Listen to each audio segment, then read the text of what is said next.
নমস্কার বন্ধুরা, শ্রাবণী রান্নাঘরে আপনাদের সবাইকে স্বাগত জানিয়ে আমি আবারও একটা রান্নার ভিডিও নিয়ে আপনাদের সামনে চলে এসেছি।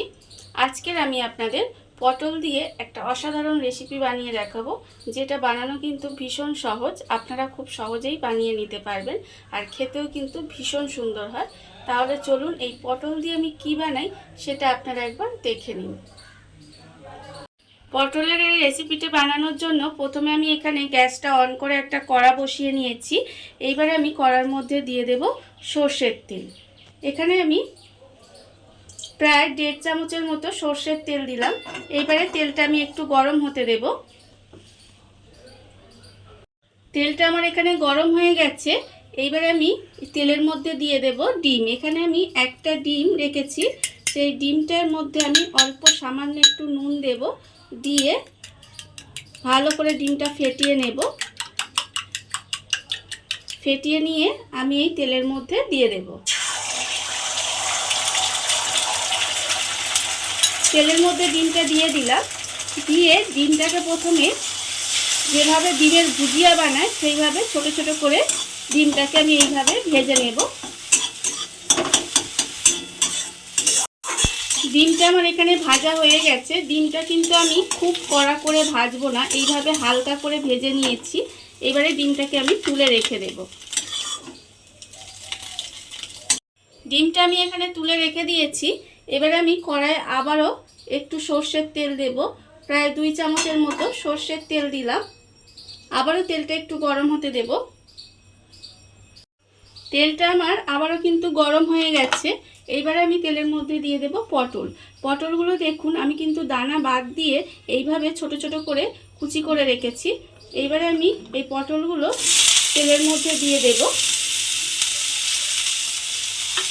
পটলগুলো আমি তেলের মধ্যে দিয়ে দিলাম। এবারে আমি এর মধ্যে দেব আন্দাজ মতো নুন, আর দেব আমি হলুদ গুঁড়ো অল্প সামান্য, দেব লঙ্কা গুঁড়ো অল্প, দিয়ে এবারে পটলটাকে আমি খুব ভালোভাবে একটু ভেজে নেব। একদম যেভাবে পটল ভাজা করে সেইভাবে কিন্তু পটলটা ভেজে নিতে হবে। পটলটা আমার এখানে লাল করে ভাজা হয়ে গেছে। এবারে পটলটা আমি তুলে আলাদা করে রেখে দেব। পটলটা আমি ভেজে আলাদা করে তুলে রেখে দিয়েছি। এইবারে আমি ওই তেলের মধ্যে দিয়ে দেব পেঁয়াজ কুচি। এখানে আমি একটা পেঁয়াজের মাঝারি সাইজের পেঁয়াজ খুব ছোট ছোট করে কুচি করে রেখেছি, সেই পেঁয়াজটা কিন্তু আমি এর মধ্যে দিয়ে দিলাম। এইবারে পেঁয়াজটাকে কিন্তু লাল করে ভেজে নিতে হবে প্রথমে। পেঁয়াজটা আমার এখানে লাল করে ভাজা হয়ে গেছে। এইবারে আমি এর মধ্যে দিয়ে দেব যে পটলটা আমি এখানে ভেজে রেখেছিলাম, সেই পটলটাও আমি এর মধ্যে দিয়ে দেব। আর আমি এর মধ্যে দেব যে ডিমটা ভেজে রেখেছিলাম, সেই ডিমটাও কিন্তু আমি এর মধ্যে দিয়ে দিলাম। দিয়ে এবারে সব কিছু খুব ভালোভাবে একটু মিশিয়ে নিতে হবে। সমস্ত কিছু খুব ভালোভাবে মিশিয়ে আমি এখানে একটু রান্না করে নিয়েছি। এইবারে আমি এর মধ্যে দিয়ে দেব অল্প একটু ম্যাগি মশলা। একটু ম্যাগি মশলা দিয়ে দিলাম। দিয়ে আবারও কিন্তু খুব ভালোভাবে মিশিয়ে নেব। ম্যাগি মশলা দিয়ে আমি খুব ভালোভাবে মিশিয়ে নিয়েছি। এবার আমি এর মধ্যে দিয়ে দেব একটু টমেটো সস। এই ম্যাগি মশলা আর টমেটো সসটা কিন্তু দিতেই হবে, না হলে কিন্তু খেতে অতটা ভালো লাগবে না। এইবারে টমেটো সসটা দিয়ে খুব ভালোভাবে মিশিয়ে একটু নাড়াচাড়া করে নিলেই কিন্তু রান্নাটা আমার কমপ্লিট হয়ে যাবে।